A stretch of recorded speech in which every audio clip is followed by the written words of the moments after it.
Teamster Power 767 Reality Check with Jeff Schenfeld and Garfield Hooper.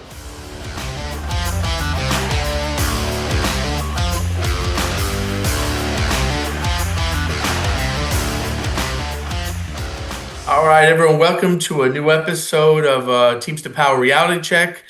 Our two guests today, Hannibul Aguilar at a local 396 and Michael Sparks at a local 399, both on the Fearless Slate, both running for Western Region VPs. How's it going, guys? Good. Good morning. Pleasure to have y'all. Good morning. Thank you. Yeah, Thank you. definitely a pleasure. Real quick before we get started, I just wanted to remind everybody that the ballots for your delegate elections for your respective locals should be in the mail, specifically here in 767, or should be out. We here at the Reality Check podcast are supporting the new Vision Slate because we find it appalling that anyone would run on a fact that they don't want you to have a choice in November when it comes to the IBT election, and that's what the opposing delegates are running on. The new Vision 767 is on the left-hand side of the ballot. Mark for the whole slate and put it in the mailbox ASAP. Absolutely, absolutely. All right, let's get right into it. Today, we're going to talk about the absolute just uptick in terminations and ridiculous terminations. They terminated this last week 6 people in my center. 2 right? in mine. Yeah, and the thing is, the stewards are coming out. It's just technology. This and that. They'll get their job back. So here's the problem. Okay, you want to say it's technology, so they shouldn't be fired in the first place. That's the problem. Yeah. But then when they're giving their job back, if it comes back like within a couple of weeks, they want to teach them a lesson. They're going to want them to take a time served suspension, progressive discipline. We don't want that, right? So you shouldn't have anything. You should get full back pay. So I'm hoping, I've heard them say that, the local administration is saying, they'll get their job back. Well, they shouldn't be losing it in the first place. And how about showing up to the building, right? And this is one of my biggest problems is sure, they'll get their job back, but what do they do in the meantime? They don't have insurance, they don't have a paycheck. The bills are going up. Like inflation is up. It's expensive to live. Some people have gone through their savings. Not everybody, and a lot of people are losing their jobs inside and outside of Teamsters, and people may not be able to afford to go a couple of weeks without their paychecks.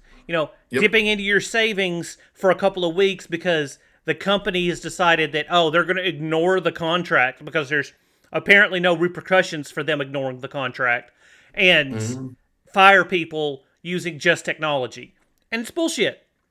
Yeah. So great, they'll get their job back. I mean, give them a big pat on the back when they get their job back, but that doesn't help them in the meantime. That doesn't help them if they have to go to the hospital, or a member of their family or their kids have to go to the hospital in that amount of time. It's a very non-Teamster way of looking at it. Saying, they'll get their job back. That doesn't support your members. That doesn't support your brothers and sisters. Yeah, I have something to say about that, right? Yeah. I've been a shop steward for 24 to 26 years. It's been a while. I want to say 26. Part-time, full-time. Now that I'm a shop steward now, I have to start up 30 minutes early every day. My management has came to me and said, you're starting up 30 minutes early, 8:30, because we need you to be present when we start to do our OJS rides. We're watching the drivers every day, and we're going to ask them, what did you do in this 2 minutes at this stop 2 days ago? I see the harassment, it's rising. I see people losing their jobs for reasons that they never lost their jobs for before, for attendance, for lates, for sick calls. I see everything being documented. Everything is being documented now. They're on the supervisors to make sure the supervisors are doing their job, which is literally making cases against us to fire us. And I haven't seen it this bad. Yeah. I think that's a big reason why I've ran a slate, or I ran in a slate in my local, was to bring awareness to this, to let people know that what's going on is not going to get better. And in all the years that I've been a UPSer and I've been a Teamster, it's never been this bad. the level of harassment, the inward facing cameras, the everything that goes against what our contract says that they should be doing.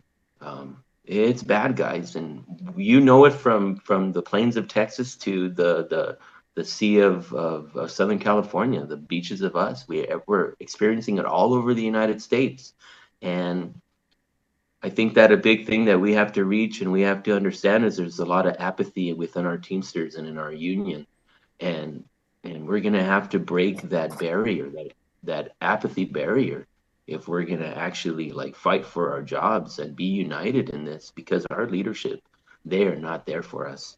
Our leadership likes to talk about the rank and file. They like to make fun of people. Hmm. They're I try to watch the last podcast with my secretary treasurer Victor Mineros, and that was a tough pill to swallow. That was a tough pill to swallow. Watching it was like watching a WWE pre-fight. The level of the level Yep. of ignorance that comes out of their mouth, other than what's talking about what we really need. We need Yep. leaders, and they're not leaders. They're WWE wrestlers and UFC fighters, or Yep. they're trying to be. They're You Yeah. trying to know, be. automation isn't something that's coming in the future. It's already No. reshaping every industry in the Teamsters across the United States. And we're seeing it. We're seeing it at UPS.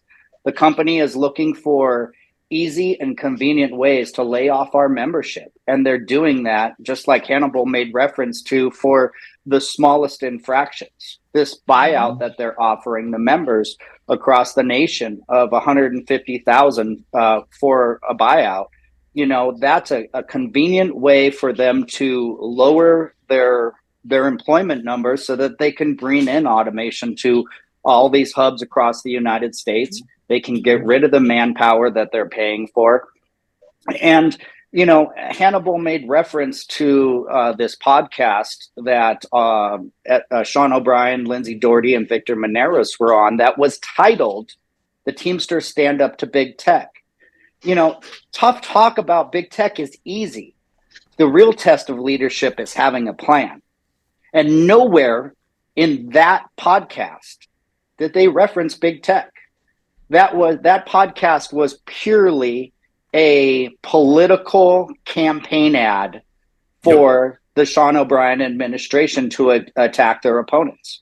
Yep. And I don't want to focus on that because I think it gives them too much power at this point.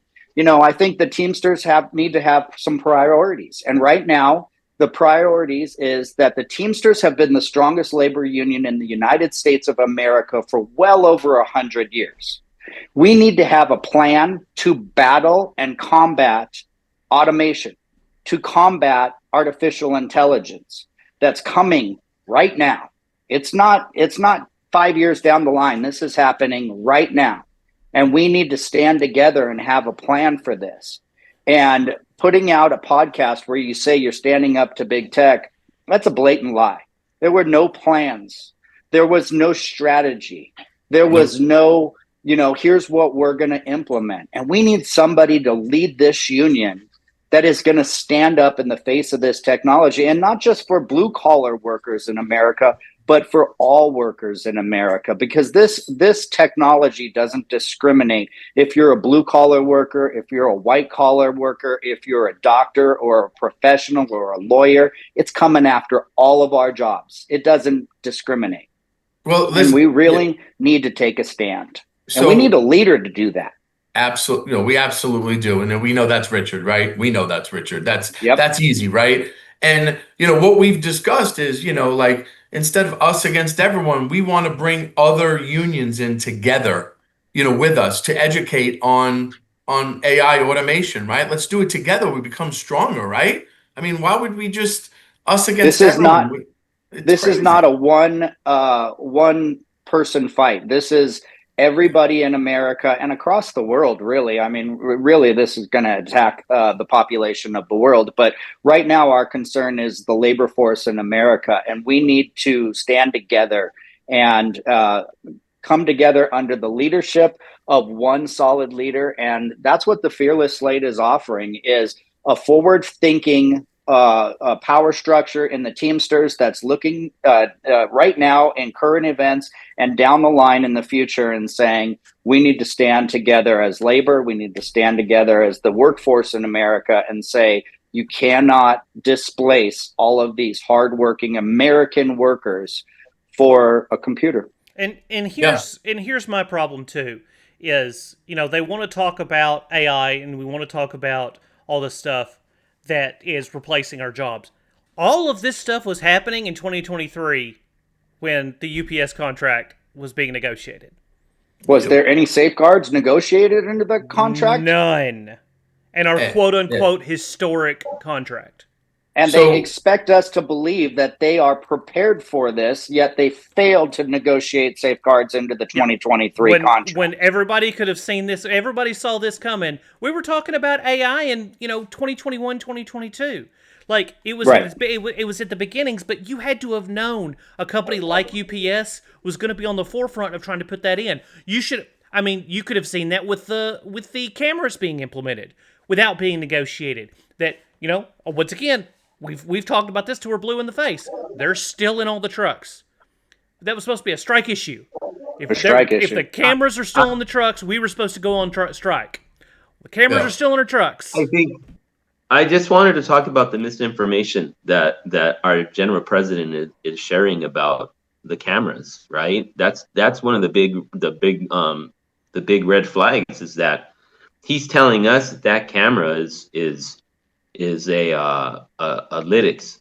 It's a sensor. It's not a camera, and that people aren't being they're not being written up for technology. But we were just talking about that in the beginning of this podcast. That people are being written up for technology, and they're being walked out. Yeah. Yep. And that goes to show you that our leadership is lying to us because they have the knowledge of what that camera is.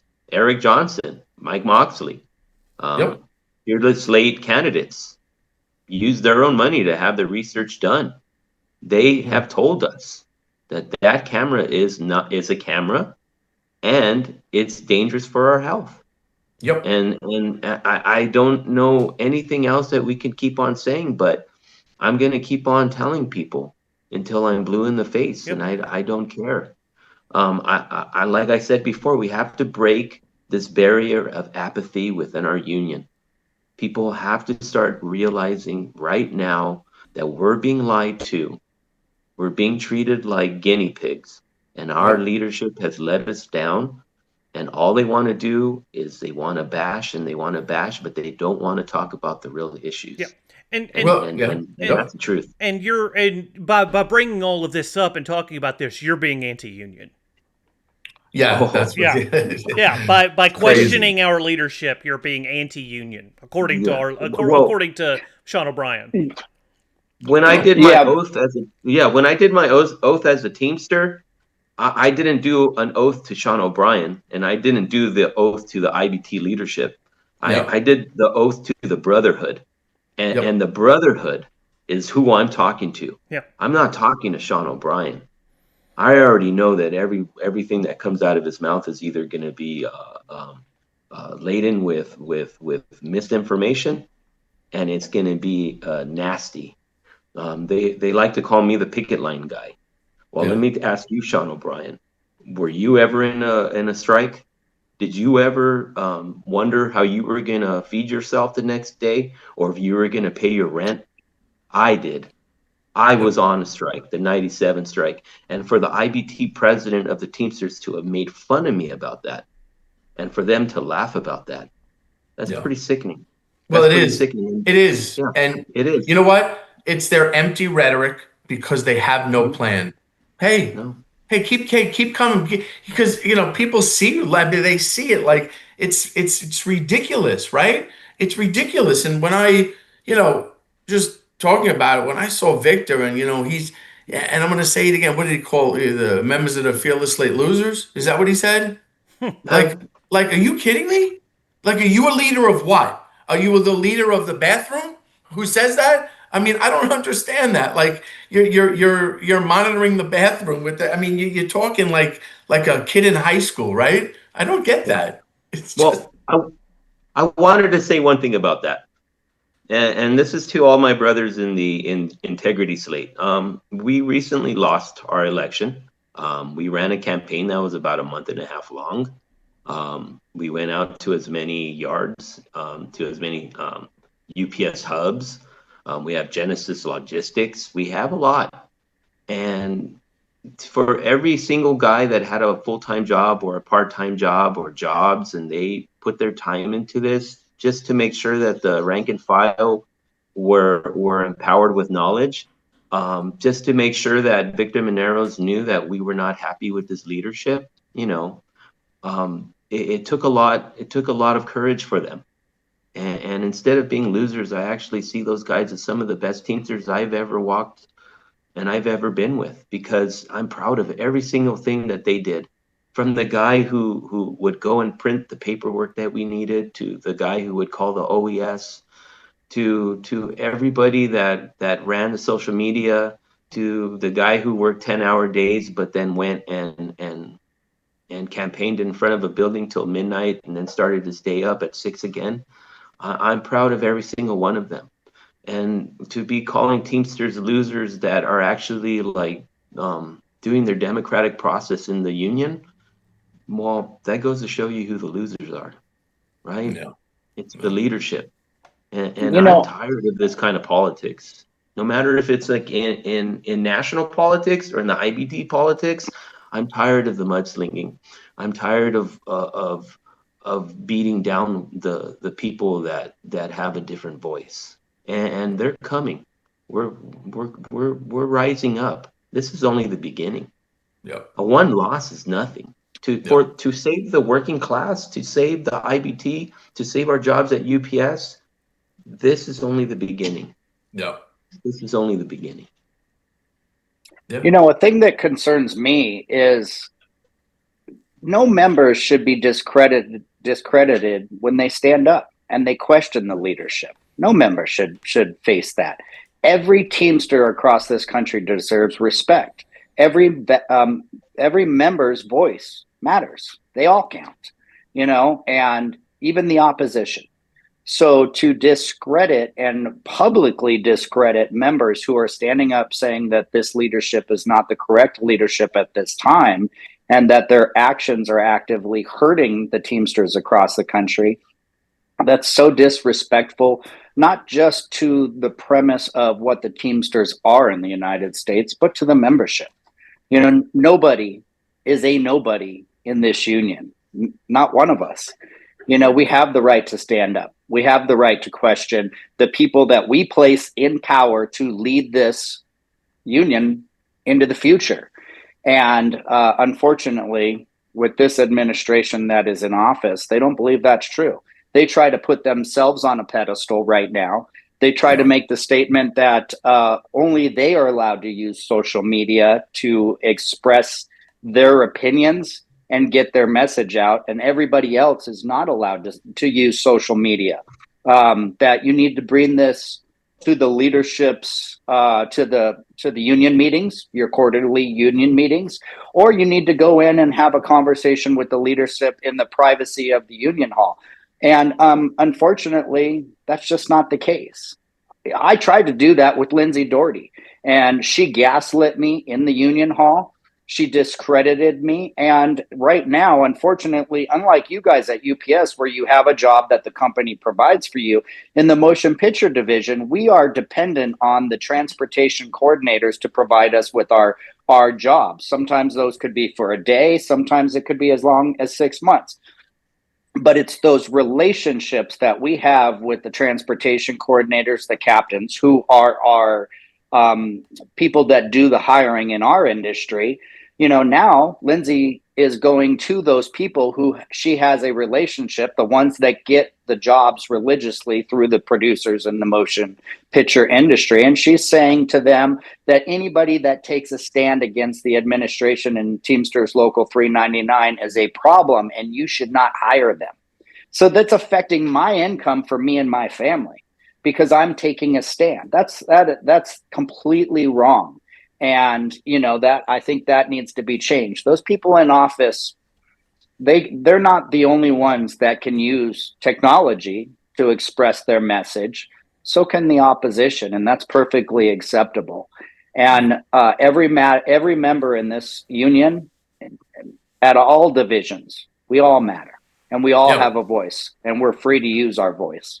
Yeah. Well, in essence, what they're doing is union busting, right? Yeah, That's yeah. exactly what they're doing. So they say proven leadership, we say proven union busting, right? They want to say proven leadership for what? The biggest failure in Teamster history with everything that's going on? I mean, I don't They're not understand. even Like, talking proven about the what? job losses. God They're more almighty. than happy to tout their wins, which they are organizing a couple hundred members here and a couple hundred members there. But let's talk about the losses also. Let's be honest with our membership. Yeah. UPS is gaining on 100,000 jobs lost in the past 2 years. They Yeah. never mentioned that. The motion picture division in Teamsters Local 399 has lost 2,000 members out of our local alone with the downturn in productions in the United States. That's just California. That's not even Georgia, who has a motion picture division that is kind of a half local between UPS and motion picture also. Those members are starving and withering on the vine because the film and television productions are going overseas. Where's your plan to attack that? Where's Yeah. your plan? You have no plan in the face of technology. You have no plan in the face of offshoring of projects for the motion picture division. You have no plan. And yet you attack the opposition that is standing in the face of fear and intimidation and retaliation by your administration. You know, Yep. we don't walk around with security. I challenge every member, when you see Sean O'Brien, look around. He walks around with 3 armed guards that are protecting him at all times. We Hmm. don't stand with that. You know, I mean, these people think that they're above us. They Yep. place themselves on a pedestal above us, and then they try to discredit anyone that takes a stand against them. Okay. Yeah. Yeah. What do you got, Hannibal? I think we have to think of this, right? Is that they say that we don't have a plan, and who can do the job any better than them? Well, I lived under them, and I've had contracts under them, and my life isn't any better, and my life at work's not any better. And I know that a lot of my coworkers know that too. My brothers and sisters know that too. Yeah. But what you need to do is you need to go on to b/fearless.org, and you need to see what the Fearless Slate is offering and what we Yep. really want to do, because we have a plan, and our plan is on our internet site. And that goes to show you that whatever rhetoric they're talking about, they're wrong, and they're the ones with no plan. Yep. There's a lot of jobs that are being you had Yellow go out of business. We had the inaction and Sean O'Brien not saying anything about the strikers at Mauser in Chicago. Those were Teamsters that were being abused by ICE, and our leadership didn't come out to protect them or say anything. We have UPS, where we have Rhodey. We have people being fired and being left on the vine for 6 months. I like to say that Victor Mineros and Sean O'Brien call out Richard Hooker, but I know for a fact Richard Mineros has left out people for 6 months too. Hmm. So it's funny that they use certain verbiage, but they don't look themselves in the mirror, or they're Yep. thinking that we're not going to call them out. Well, this time is over. Yep. Now they're going to be called out. We're going to make sure that everybody knows what their mistakes are, what they've done. They're not making any plan for our future. Let's No. not talk about the 10 people here or 100 people here. I love that organizing. I think that's beautiful. And I think that that's why my union dues are paid every day, to pay for that. But let's talk about job retention. Job retention, Hmm. keeping the Teamsters that are paying the dues as Teamsters.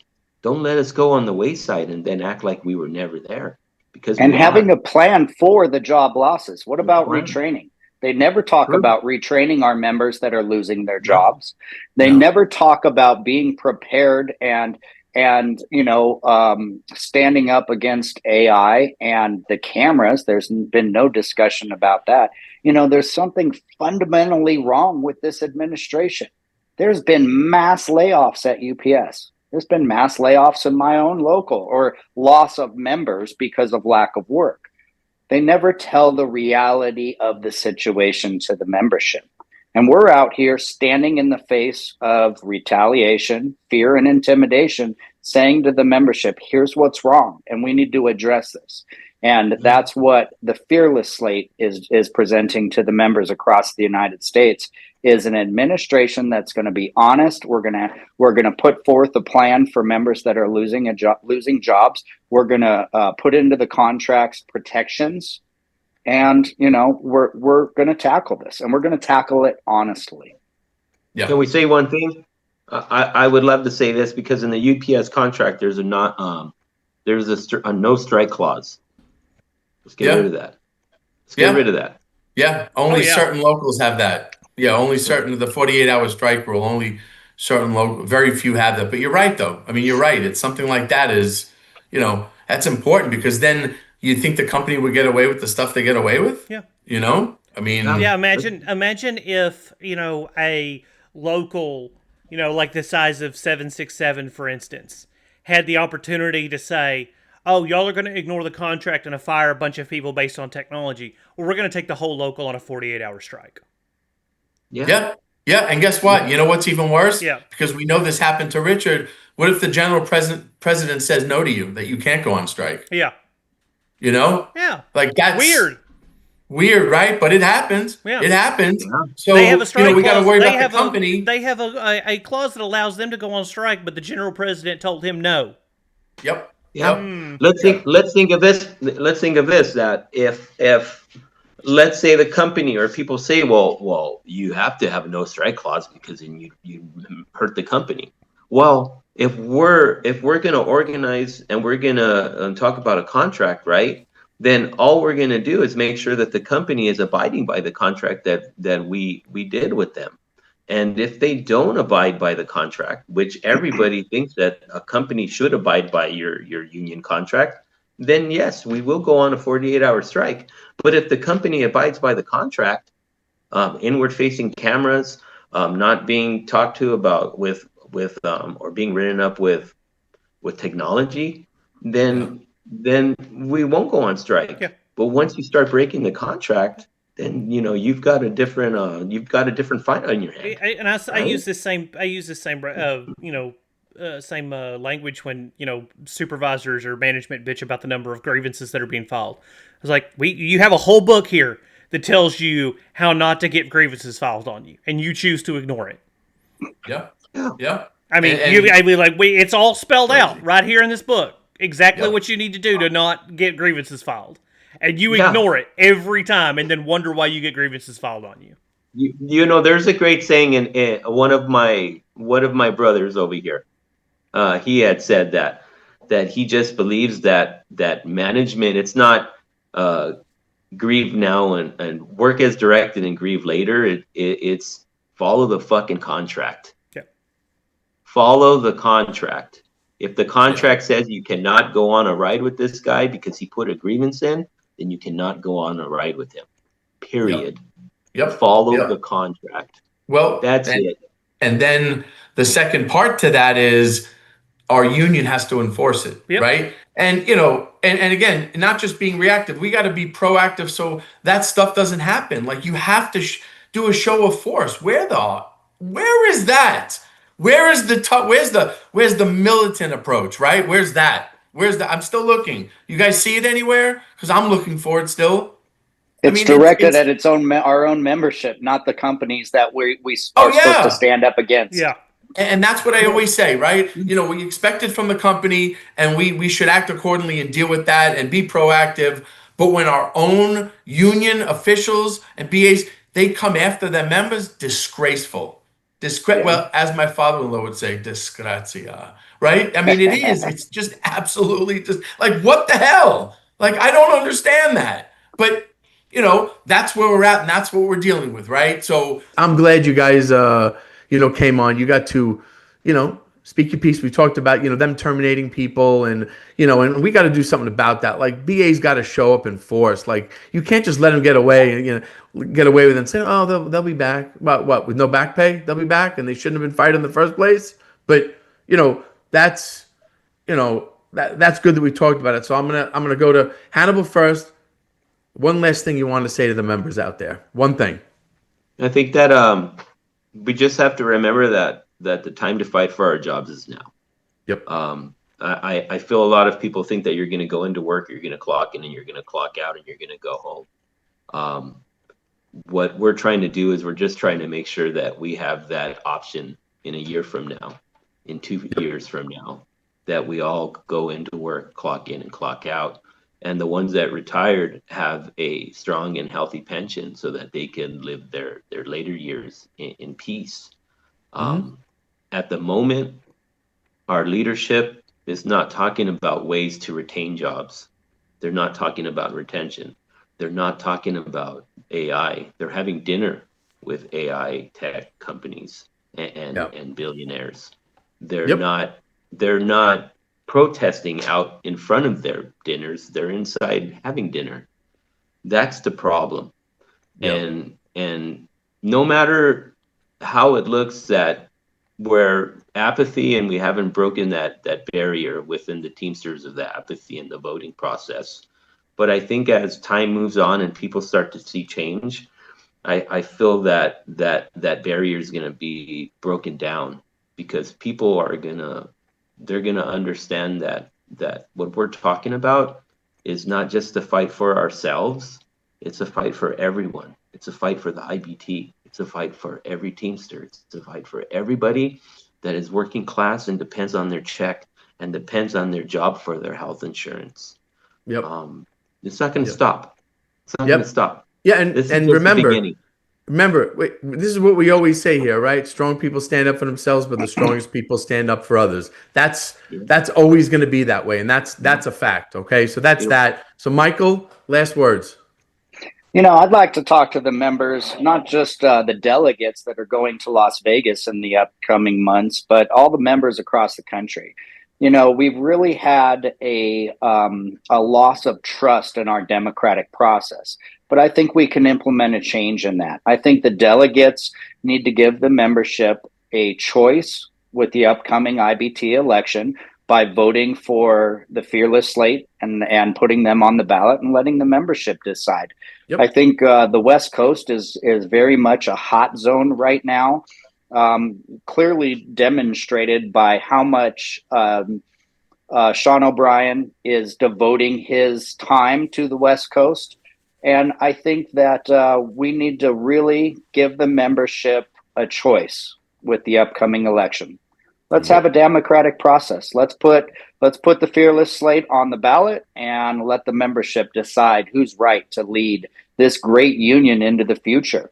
And we're presenting to you, the Fearless Slate is presenting to you, the members of the Teamsters across the United States, a different option, a prepared option, an administration that is looking into the future, looking at technological changes that are happening right now in industries across the nation. And we're saying we're prepared for that. We're prepared for that challenge. And we're prepared to give you an open assessment of what is happening this moment in the trucking and Teamster industry across the United States.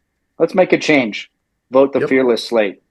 That great. That's fantastic. I mean, it's that's what we want. What you're talking about institutional renewal. I mean, a lot of stuff is antiquated. Let's do it right. Let's bring it up to date. Let's keep the members in the know. Let them be a part of things, right? I mean, open Be bargaining. honest So with the yeah, membership. and 100%. all that stuff. That's what we want. That's it. There's no other way. That's it. Let them be a part of it. You need the members in each classification to give you information. They're on the shop floor. Hey, this is what's going on. Okay, man, this will help us in the negotiations, right? So you Yeah. use what you have. So I want to thank Hannibal.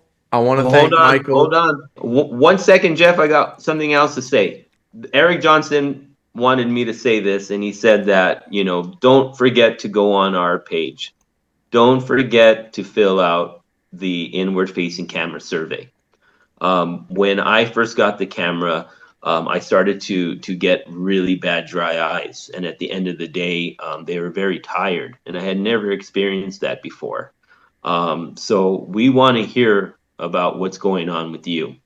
Yep. If you don't have any problems with your camera, fill it out. Let us know. If you're feeling that something's going on with your eyes or you've had problems with your skin, fill out that survey. The Fearless Slate wants to know.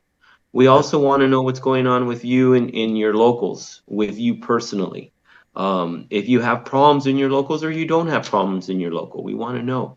We Absolutely. want to we want to be that bridge, right? We want to make sure that if you're having a problem with that camera, you're having a problem at work, your union or your local is corrupt beyond comparison. We want to know. We want to be there, and we want to make sure that we hear you. Yep. And that's about it. Okay. All right. That's fair. That's that sums it up. Eric will be happy about that. We're all happy about that, right? So Yeah. again, for Hannibal Aguilar, Michael Sparks, and for myself and Garfield, everyone have a good day. Thank you, guys. Thank you. We all deal with national language, but on this podcast, when it comes to supplemental language, we deal mostly with the southern region. And as always, it's best to get advice from your local stewards or business agents. If you would like to reach out to us with any questions, we have an email address, 767realitycheck@gmail.com. That's 767realitycheck@gmail.com. And remember, strong people stand up for themselves, but the strongest people stand up for others.